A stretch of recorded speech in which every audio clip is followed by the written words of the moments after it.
আর আজকে আমার কাছে স্কুটিও নেই, টোটো করেই যেতে হবে। চলো স্যালনে গিয়ে দেখা হচ্ছে। টাটা। কেস হয়ে গেছিল এক্ষুনি।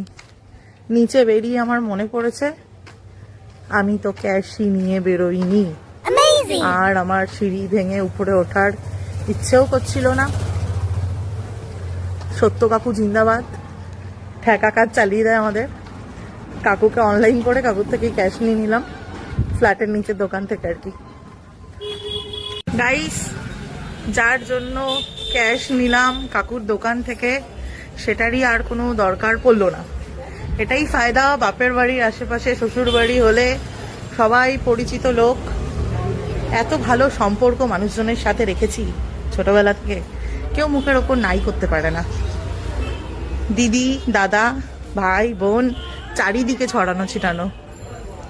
ভাইয়ের সাথে দেখা হলো।